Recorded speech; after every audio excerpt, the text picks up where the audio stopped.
Jangan lupa like, comment, and subscribe channel YouTube TVRI Bengkulu dan nyalakan lonceng notifikasinya.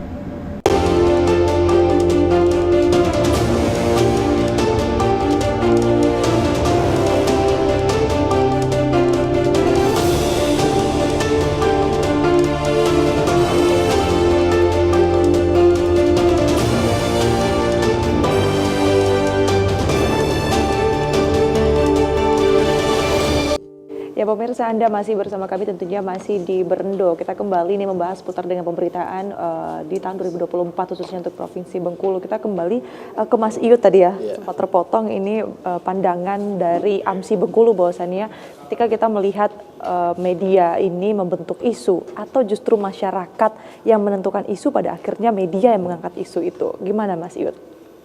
Ya, kalau soal isu, biasanya media itu akan berdasarkan fakta apa yang terjadi di lapangan.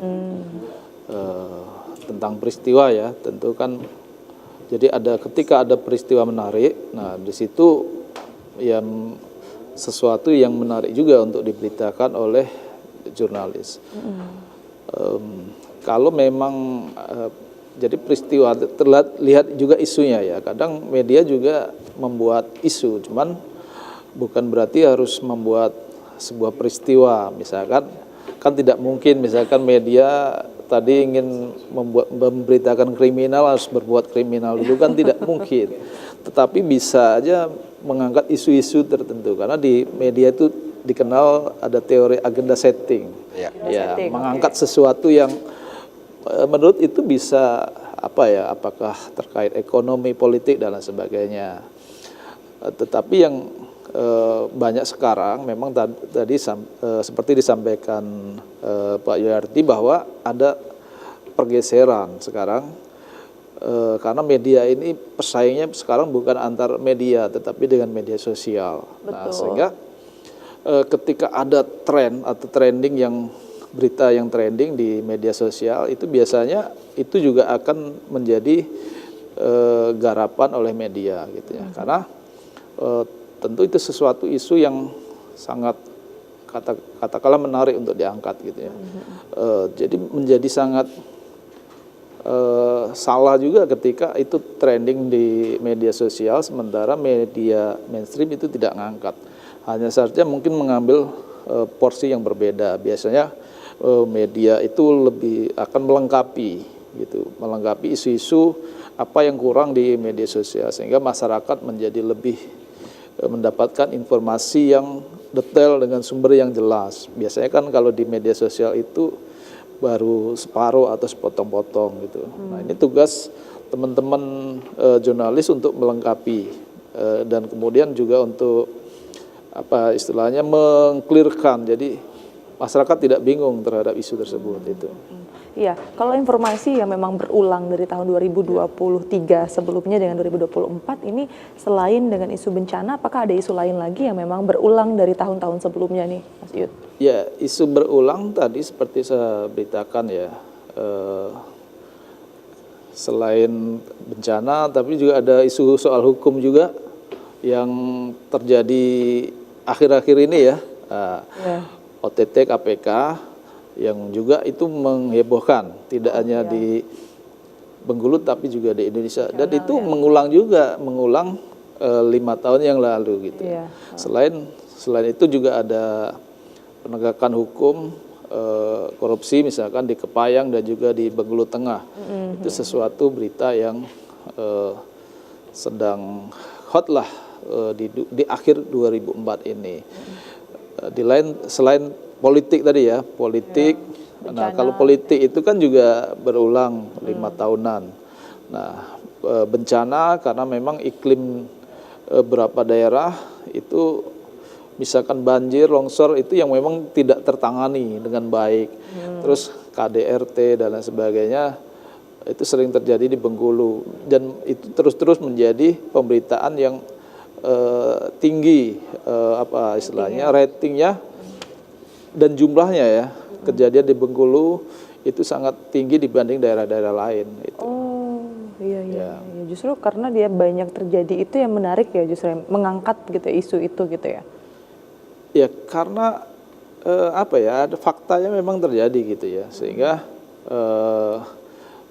dari sisi pemberitaan ini kan tidak bisa juga misalkan media kemudian ada peristiwa-peristiwa seperti ini didiamkan gitu. Nah, sehingga kalau kemudian tidak bisa teratasi, maka ini sangat kemungkinan akan juga terulang lagi untuk tahun-tahun berikutnya gitu. Iya, betul. Nah, sebenarnya bisa juga dibuka datanya, misalkan kalau kejadian bencana tahun 2004 itu sudah berapa, di 2003 berapa gitu. Nah, begitu juga dengan kekerasan rumah tangga dan lain sebagainya.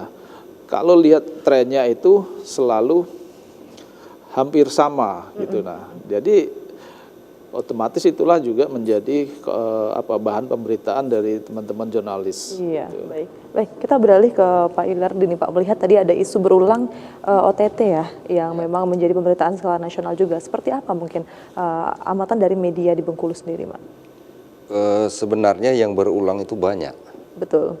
Tidak hanya OTT, ada ketika anak mau masuk sekolah, PPDB. Ya, itu sudah pasti ya. Terus bagaimana ketika Lebaran terjadi panic buying, bagaimana ketika musim kemarau kopi harganya sangat tinggi, bahkan anjlok, seperti itu. Terus ada isu kelapa sawit. Tapi OTT sangat menarik karena begini, OTT ini kan melibatkan tidak hanya birokrasi saja, seluruh sendi-sendi kehidupan itu terimbas dari OTT ini. Bagaimana ketika puluhan bahkan ratusan ribu pendukung salah satu paslon untuk bersiap untuk bergerak untuk melakukan kerja-kerja politik, terjadi OTT, ya mereka menjadi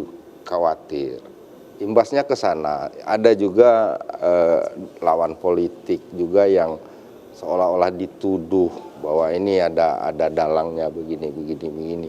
Tetapi dari kacamata kami sebagai pengamat, ya media itu memang ada beberapa patron. Pertama, mungkin ada media yang secara tidak langsung mereka partisan. Keberpihakannya itu ada, tetapi mereka tetap menjaga keberimbangan. Nah, yang kedua, media yang memang dibina dan dipelihara oleh kontestasi. Jadi satu pihak membina beberapa media, ini juga media. Jadi pertempurannya di pembaca nantinya kan. Dan OTT ini sangat panjang bahasannya sebenarnya. Ada yang menuding ini unsur politik, ini hukumnya nggak murni, ini seperti dipaksakan, masa tenang, segala macam. Ini yang oleh kawan-kawan menjadi menarik. Dan kita dipertontonkan, masyarakat dipertontonkan oleh peristiwa-peristiwa yang memang news ratingnya sangat tinggi, tidak hanya Bengkulu, secara nasional. Karena pilkada ini kan berapa ratus daerah itu, dan kita lihat beberapa puluhan bahkan ratusan incumbent juga menjadi terimbas, menjadi ada efek domino yang ditimbulkan dengan peristiwa OTT, dan ini makanya menyebar ke seluruh se-Indonesia malah peristiwa OTT ini begitu. Iya, baik. Mungkin setelah ini kita akan bahas seputar dengan isu sosial dan juga pendidikan ya yang terjadi di Provinsi Bengkulu tahun 2024. Tapi kita akan jeda kembali. Kita akan simak setelah pariwara berikut. Pemirsa jangan kemana-mana, tetaplah bersama kami di Berendo.